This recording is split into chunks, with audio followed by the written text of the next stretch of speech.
Welcome to Interview from Mexico. I'm Laura Carlson, and I'll be your host as we look at cutting-edge issues with the men and women who know them best, here on Telesur.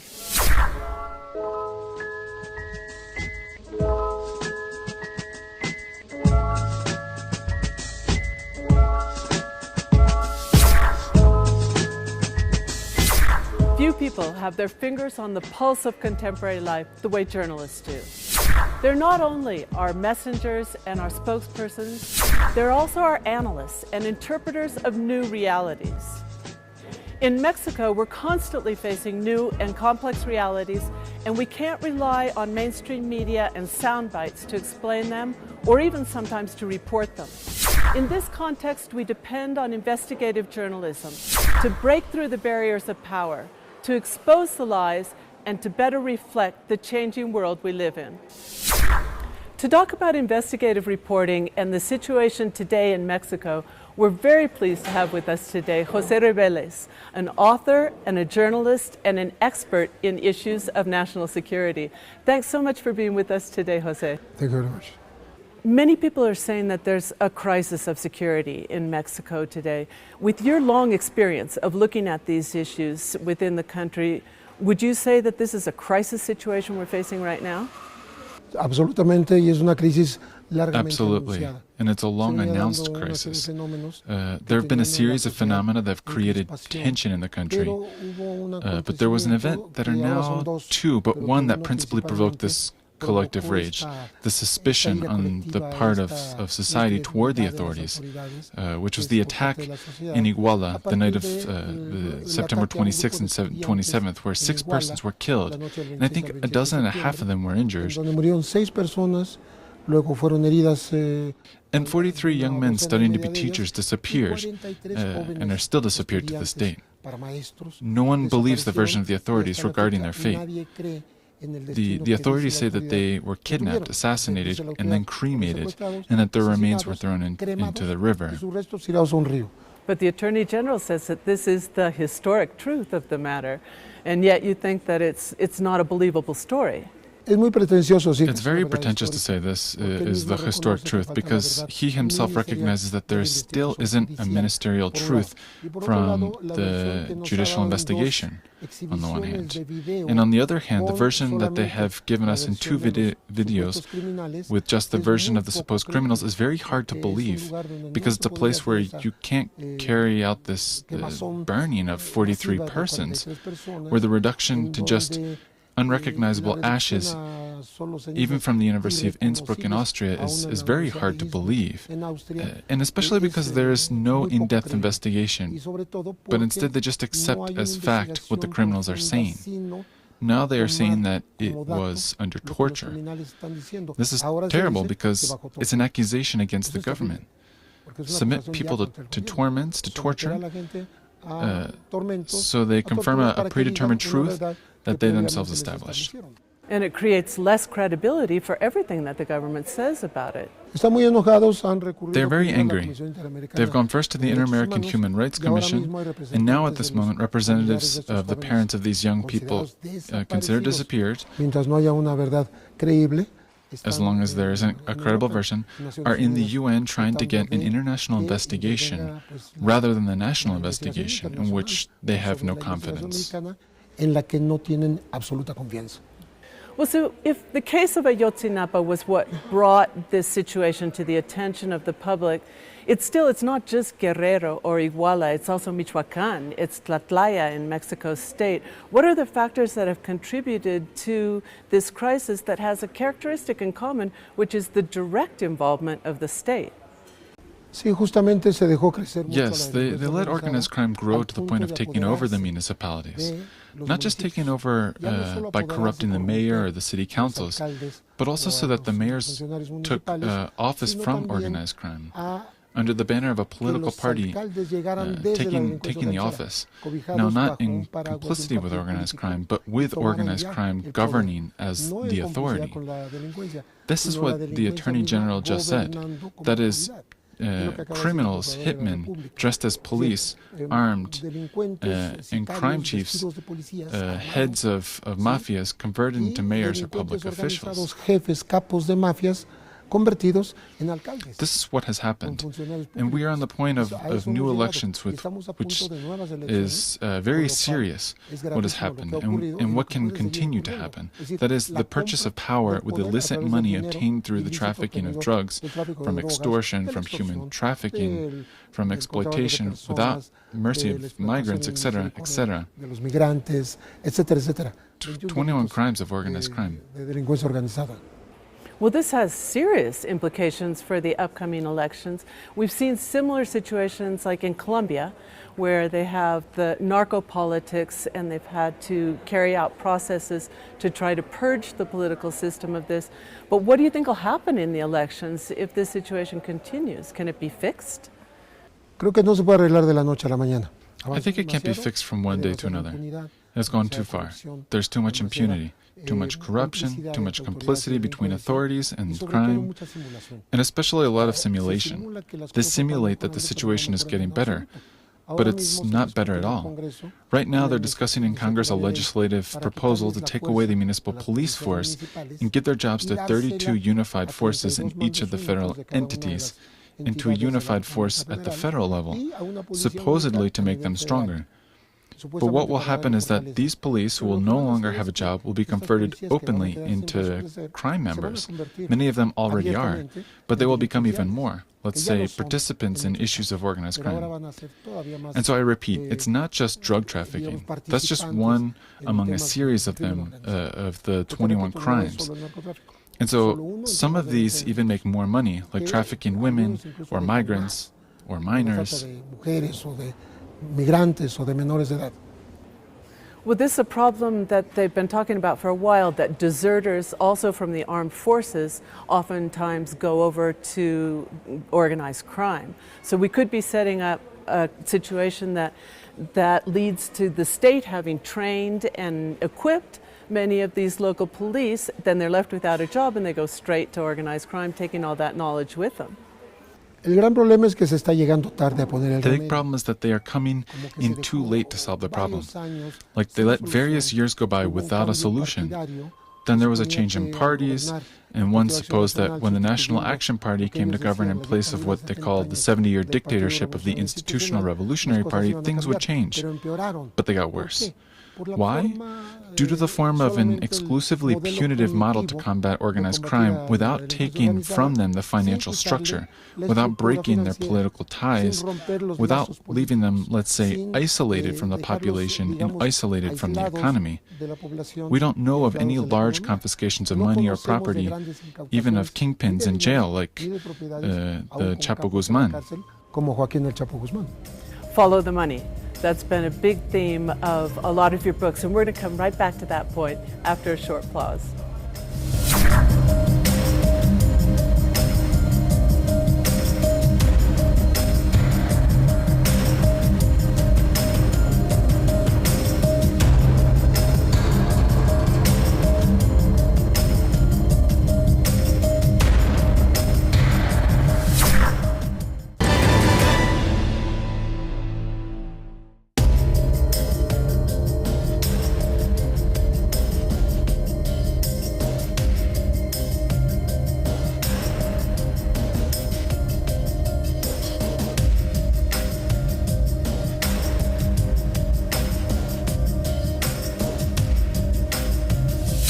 We're back talking to author and journalist Jose Rebeles, and we were just talking about the financial side of the drug cartels here in Mexico, a critical point.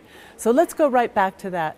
Jose, in your book on the capture of El Chapo Guzman, this is one of the major points that you emphasize, the fact that although he was captured, there hasn't been follow-up in terms of taking apart this huge empire that Forbes calculated in billions of dollars. Why is that, do you think? Estamos a punto de cumplir un año de que fue capturado. We are on the verge of completing a year since he was captured, or that the surrender of Joaquin El Chapo Guzman was agreed on. Classified as number one in the world as a trafficker being a Mexican. And we haven't seen a single important confiscation, not of bank accounts, or of properties, or of ranches, or of airplanes, or of ships. So in the original accusation that comes out of the trial held in the United States of Vicente Zambara, the son of Mayo Zambara, El Chapo's partner, he describes the trafficking through all its vehicles, all its systems, with money hidden in false ceilings or walls and residents in Chicago, etc. En Chicago, etc. Y todo eso no lo vemos. And all this we don't see after El Chapo's arrest. So that to me looks like there's no real seriousness or depth in the investigations. And if someday they're going to confiscate the economic power of this guy, it will be when we send him to the United States. But he's fighting the courts to avoid extradition. En los tribunales para evitar esta extradición. So one of the points you make, though, is that in the United States there seem to be some serious interest in keeping this illegal drug trade going as well. That in fact it's a major support of the mainstream banks. Sí, definitivamente hay una simulación. Yes, there's definitely a simulation on the international level. In the capture and helping out drug bosses, not only pointing other accomplices or enemy groups or enemy cartels, but also trafficking with them to understand the roots. A little bit of what happens with drugs, like what was planned in Fast and Furious in the arms, or weapons. I will authorize you to illegally smuggle these arms. I will follow them, and then we'll know how the cartels operate. This already happened in the case of the drugs with Harold Mauricio Poveda, nicknamed the Rabbit. They trafficked cocaine in airplanes of the DEA, and the earnings were deposited in U.S. banks. It wasn't just a simulation. It was real, and nothing has happened regarding this. So I think there is a kind of utilization of the structures of the drug traffickers for benefits that sometimes we don't know exactly where they go. I've always said that in the DEA, the word is administration. So really there is no attack, not even control, but rather administration. Ni siquiera un control, sino una administración. So you'd go as far as to say that they're not fighting the drug trade, they're administering it. And that's also one of the themes of this book on the Beltran Leyva cartel, that they were the uncomfortable cartel and that they were taken out, which inevitably favored the Sinaloa cartel and others. So we have a process of selection going on here? Hay un mercado. There's a market, and the market is global. It's universal. It's a business, and the business is universal.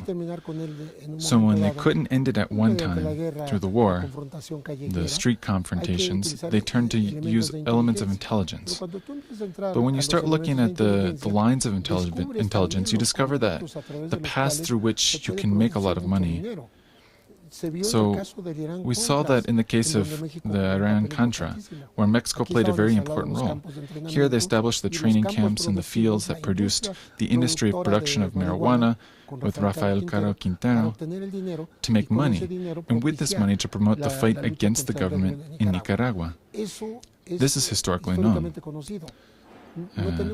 We have no reason to totally discard the version of Vicente Zambara Niebla, saying that they arrived at a pact with the intelligence agencies in the United States, so that they left their cartel to operate, the Sinaloa cartel, their group, as long as they cooperated to destroy other groups. This is a little the thesis. This is a bit of the thesis of some of the historians and analysts, that is preferable to control a hegemonic group than many dispersed groups. And this is sort of what's happening today. They talk about 10 groups controlling the poppy, the production of opium in the state of Guerrero. Jose, let's come back and talk about some of those smaller groups and their role in the crisis in security in Mexico today. We'll take a short break and be right back.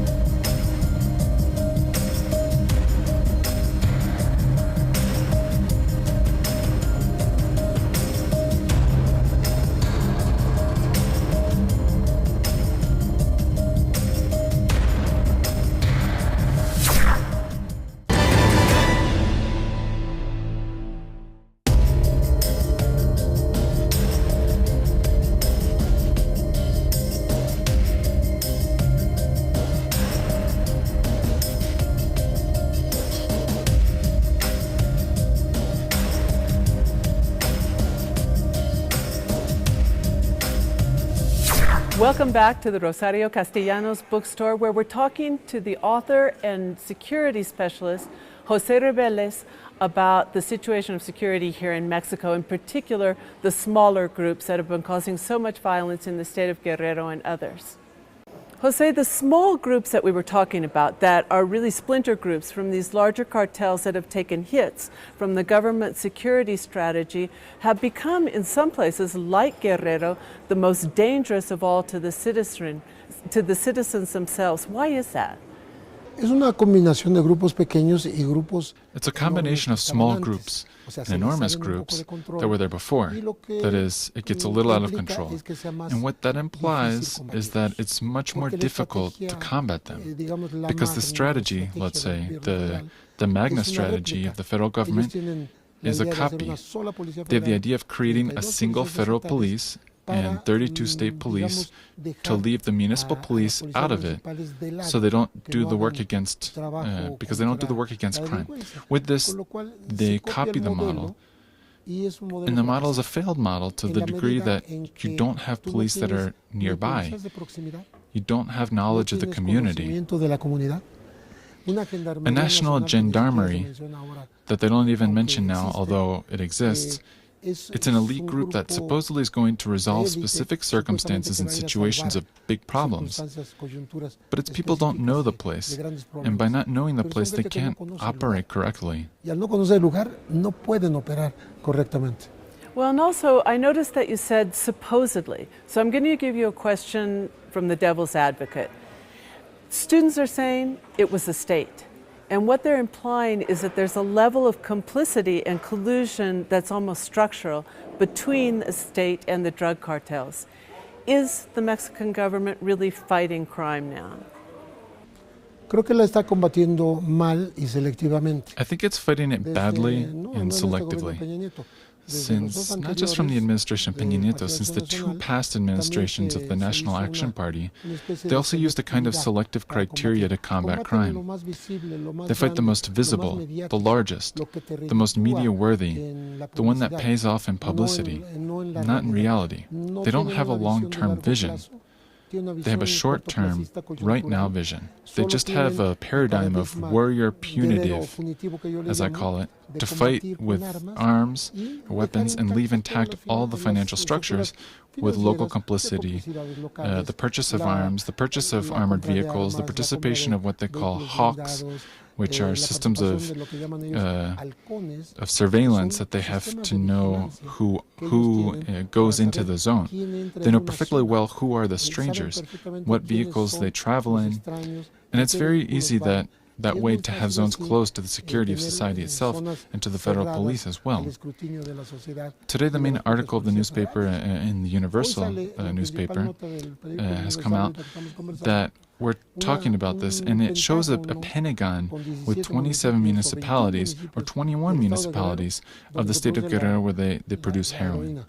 It's become a huge trade in the United States just recently. And no one goes in there. Yes, absolutely, because Mexico replaced a little famous Asian triangle. That is, Afghanistan still produces, but what was the rest? Laos, Burma, the countries that made up the Asian triangle, decreased production, and Mexico is the one that is producing the most pure heroin, white, and before they had a kind with tar or a brown one of very bad quality. Now it competes globally. So when you say no one goes into these areas, you mean law enforcement as well doesn't go in? Yes, I was reading it from a journalist that I trust a lot named Temoris Greco, but furthermore I know. I was the first who came out to say that Guerreros Unidos had to do with the disappearance of the boys. I was the first to say it because it's a zone, Iguala, that is the entry to no man's land, where there are labs in the fields of poppy, more refined than before. And this zone is controlled at the entry points. And if they remain in an outer ring, the soldiers, the Navy, and the federal police, that means that one, they are containing the combat, and two, they're controlling the exit. Somebody has to control the exit to take part in the corruption. So there's no drug produced in Mexico that doesn't count with the complicity of the authorities. Yeah, that'd be physically impossible. Sí, no se puede Yes, you can't entender. conceive of it in any other way. So much trafficking, so many routes, so many false checkpoints, because there are checkpoints that are manned by officials and there are checkpoints that are manned by the traffickers. Well, you already criticized the proposal to get rid of the municipal police and consolidate state police. But what about the rest of the 10-point program that President Peña Nieto presented? Do you think it's viable? Es una repetición de It's viejas, a repeat of old recipes.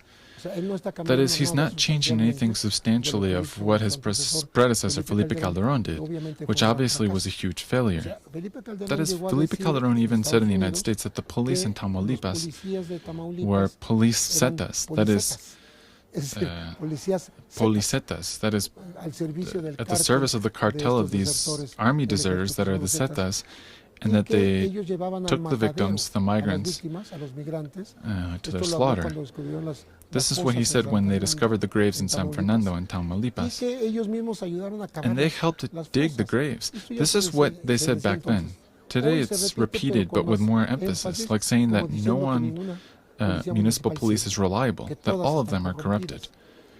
I heard the Attorney General say that only 5 municipalities, and in the country there are some 2,444, that only 5 municipalities would have the power, the capacity to fight organized crime.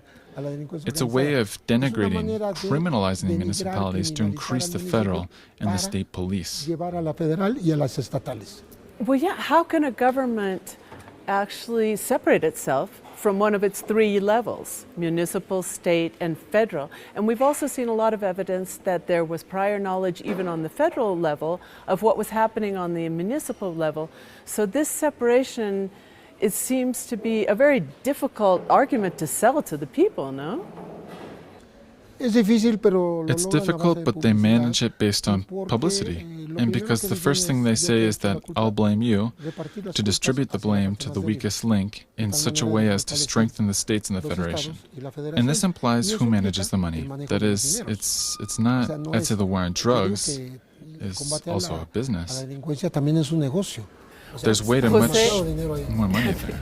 The money's the core of the issue. And we could go on talking about this for a long time, and I hope we get another chance to do it again. But thank you so much for being with us today. We'll be back next week on Interview from Mexico.